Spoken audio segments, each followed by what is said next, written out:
సృష్టి మొదలుకాకముందు కాలం లేదు, దిశలు లేవు, ఆకాశం లేదు, భూమి లేదు, సూర్యుడు లేదు, చంద్రుడు లేదు, దేవతలే లేరు. కాని ఏమీ లేదు అనిపించే ఆ స్థితి ఖాళీ కాదు, అది నిండిన శూన్యం. ఆ శూన్యం పేరు బ్రహ్మం. అది దేవుడు కాదు, అది రాజు కాదు, అది రూపం కాదు, అది అస్తిత్వం, అది చైతన్యం, అది ఆనందం. ఋషులు దానిని ఇలా పిలిచారు: సత్ చిత్ ఆనందం. అందులో మాటలేదు, కదలిక లేదు, కాని ఒక అతి సూక్ష్మ స్పందన. ఆ స్పందన కోరిక కాదు, ఆలోచన కాదు, అది స్పందన, స్పంద. సముద్రం మీద గాలి తాకకముందే అల పుట్టినట్లుగా అనంత నిశ్శబ్దంలో ఒక సూక్ష్మ కంపనం. ఆ కంపనం క్రమంగా శబ్దంగా మారింది. మాట కాదు, భాష కాదు, అది కాస్మిక్ శబ్దం. అదే ఓం. ఓం పలికబడలేదు, ఓం వినబడలేదు, ఓం ఉంది. ఆ ఒక్క శబ్దంతో బ్రహ్మాండం ఊపిరి పీల్చింది. ఓంలో 3 ధ్వనులున్నాయి: ఆ సృష్టి, ఉ స్థితి, లయం. ఆ తరువాత వచ్చే నిశ్శబ్దం పరబ్రహ్మం. అంటే ఓం అంటే సృష్టి, సృష్టి కొనసాగింపు, సృష్టి అంతం, అంతానికి మించిన సత్యం. అందుకే వేదమంటుంది ఓంకారమే సర్వం. ఓం యొక్క శబ్దం అనంత జలాల్లో ఒక వెలుగైన గర్భాన్ని సృష్టించింది. అది హిరణ్యగర్భం. ఆ హిరణ్యగర్భంలో ఒక చైతన్యం మేల్కొంది, 4 ముఖాలతో 4 దిశల వైపు చూస్తూ. అతనే బ్రహ్ముడు. బ్రహ్ముడు కళ్ళు తెరిచాడు, చుట్టూ చూశాడు, ఏమీ లేదు. కాని తన హృదయంలో అనేక శబ్దాలు ప్రతిధ్వనిస్తున్నాయి. అవి అతను సృష్టించినవి కావు, అవి అతనిలోకి ప్రవహిస్తున్నాయి.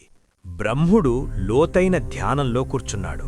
అప్పుడు అతను గ్రహించాడు, నేను సృష్టికర్తను కాదు, నేను కేవలం వినేవాడిని.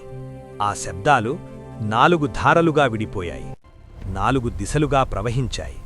తూర్పు ముఖం నుంచి ఋగ్వేదం, దక్షిణ ముఖం నుంచి యజుర్వేదం, పశ్చిమ ముఖం నుంచి సామవేదం, ఉత్తర ముఖం నుంచి అథర్వణవేదం. వేదాలు రాయబడలేదు, వేదాలు ఆలోచించబడలేదు, వేదాలు వినబడ్డాయి.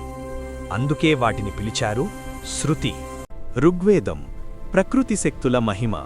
అగ్ని, వాయు, ఇంద్రుడు, వరుణుడు, సూర్యుడు, ఉషస్సు, బ్రహ్మాండం ఎలా పనిచేస్తుందో చెప్పింది. యజుర్వేదం కర్మ, యజ్ఞం, బాధ్యత, ధర్మం, మనిషి ఎలా జీవించాలో చెప్పింది. సామవేదం శబ్దాన్ని సంగీతంగా మార్చింది, గానం ద్వారా మనస్సును దైవంతో కలిపింది. అథర్వణవేదం మనిషి భయాలు, రోగాలు, కుటుంబం, సమాజం, ఆశలు, ఆరోగ్యం, జీవితాన్ని అర్థం చేయించింది. వేదాలను ఎవరు రాశారు? ఎవ్వరూ కాదు, కానీ వాటిని చూశారు. అందుకే వారు ఋషులు. వశిష్ఠుడు, విశ్వామిత్రుడు, భృగువు, అత్రి, అంగీరసుడు. అరణ్యాల్లో, నిశ్శబ్దంలో, ధ్యానంలో వారి మనసు రేడియోలా మారింది, బ్రహ్మాండ శబ్దాన్ని స్వీకరించింది. వేదాలు పుస్తకాలుగా రాలేదు, నోటినుంచి చెవికి.